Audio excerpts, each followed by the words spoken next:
প্রক্রিয়ার মাধ্যমে এই দলটাকে নাৎসি পার্টির মতো চিরদিনের জন্য বাংলাদেশ থেকে নিষিদ্ধ করতে হবে।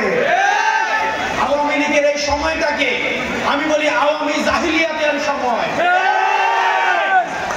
আওয়ামী জাহিলিয়াতের সময়, আইয়ামে জাহিলিয়াতের সময় যেভাবে বিশৃঙ্খল পরিবেশ ছিল, গুম খুন হত্যা নিপীড়ন নির্যাতন ছিল, ঠিক একইভাবে এই আওয়ামী লীগের সময়ও আওয়ামী জাহিলিয়াতের সব অপকর্মগুলো সেখানে বিদ্যমান ছিল। আপনারা জানেন, আমি গতকাল বলেছিলাম 10টা ফিরাউন এবং 10টা ফিরাউনকেও যদি একত্র করা হয় তাও হাসিনার মতো এত বড়, এত দুর্ধর্ষ, এত জুলুমকারী আর হইতে পারবে না। আমরা আপনাদের কাছে অনুরোধ করব, আপনার রাজনৈতিক আদর্শ যেটাই হোক না কেন, আপনি যদি ফ্যাসিবাদ বিরোধী রাজনৈতিক দলের, আপনি যদি ফ্যাসিবাদ বিরোধী রাজনৈতিক শক্তির কোন একটা অংশ হয়ে থাকেন, তাহলে পরবর্তী বাংলাদেশে আপনার এবং আমার সহ অবস্থান থাকবে।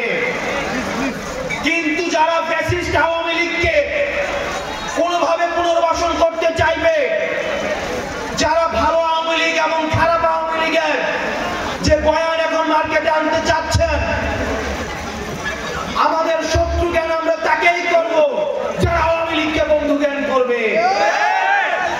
5 আগস্ট পরবর্তী সময়ে আমাদের শত্রু কেবলমাত্র তারাই যারা আওয়ামী লীগকে বন্ধু জ্ঞান করে। সুতরাং আমরা স্পষ্ট করে বলতে চাই, গত 3 দিন ধরে বাংলাদেশে যেটি টক অফ দ্য টাউন, আমরা বলতে চাই কোন ইনস্টিটিউশনের প্রতি আমাদের কোনো ধরনের নেগেটিভ কোনো ধরনের দৃষ্টিভঙ্গি নেই। বাংলাদেশ সেনাবাহিনী আমাদের সার্বভৌমত্বে, আমাদের রক্ষার্থে, এবং আমরা দেখেছি 5 আগস্ট বাংলাদেশ সেনাবাহিনী ছাত্র নাগরিকের সাথে তারা আওয়ামী বিরোধী অবস্থান নিয়েছে।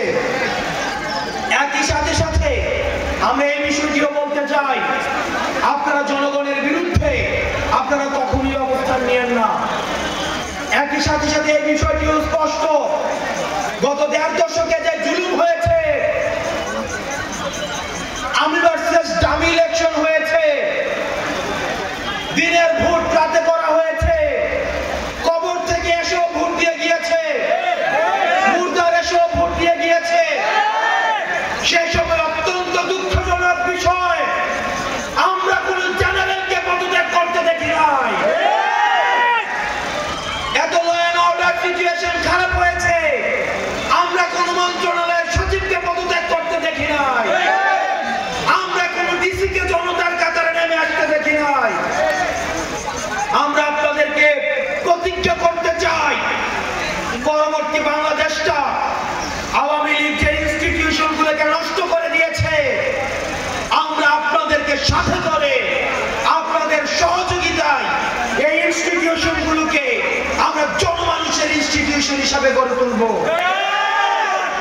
একই সাথে সাথে আমাদেরকে সচেতন থাকতে হবে, বাংলাদেশ সেনাবাহিনী সহ শুরু করে যে ধরনের ইনস্টিটিউশনগুলো রয়েছে, এগুলোর বিরুদ্ধে যেন জনতাকে এগুলোর বিরুদ্ধে যেন কেউ দাঁড় করিয়ে না দেয়।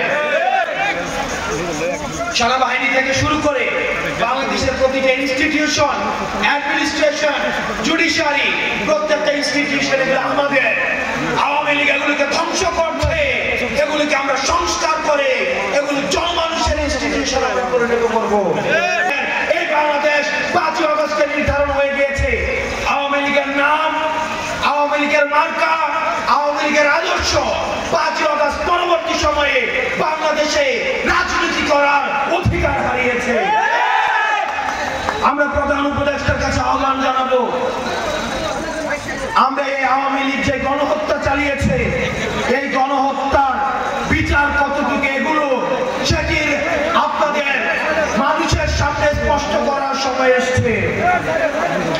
আপনারা সংস্কার বলছেন, কতদিনের মধ্যে আপনারা দৃশ্যমান সংস্কার করবেন সেটির রোডম্যাপ আপনাদেরকে স্পষ্ট করতে হবে। আপনাদেরকে বিচার নিশ্চিত করতে হবে। আওয়ামী লীগের যদি বিচার নিশ্চিত দ্রুততম সময়ের মধ্যে না হয়, তাহলে আমরা ধরে নিব এখনো পর্যন্ত আওয়ামী লীগের যে দোসররা এখনো পর্যন্ত অ্যাক্টিভ রয়েছে।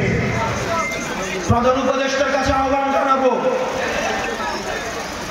আপনারা আওয়ামী লীগের রেজিস্ট্রেশন দ্রুততম সময়ের মধ্যে আপনাদেরকে বাতিল করতে হবে এবং বিচার প্রক্রিয়ার মাধ্যমে এই দলটাকে নাৎসি পার্টির মতো চিরদিনের জন্য বাংলাদেশ থেকে নিষিদ্ধ করতে হবে। কসবার মধ্যে যে সমস্যাটি সবচেয়ে বেশি প্রকট, সেটি হচ্ছে মাদক সমস্যা এবং চোরাচালানের সমস্যা। আমরা বিশ্বাস করি এনসিপির মধ্য দিয়ে এবং ফ্যাসিবাদ বিরোধী যে রাজনৈতিক দলগুলো রয়েছে তাদের সহযোগিতায় রাজনৈতিক ঐক্যমত্যের ভিত্তিতে আমরা একটি সুন্দর একটি কসবা আমরা গঠন করতে পারবো।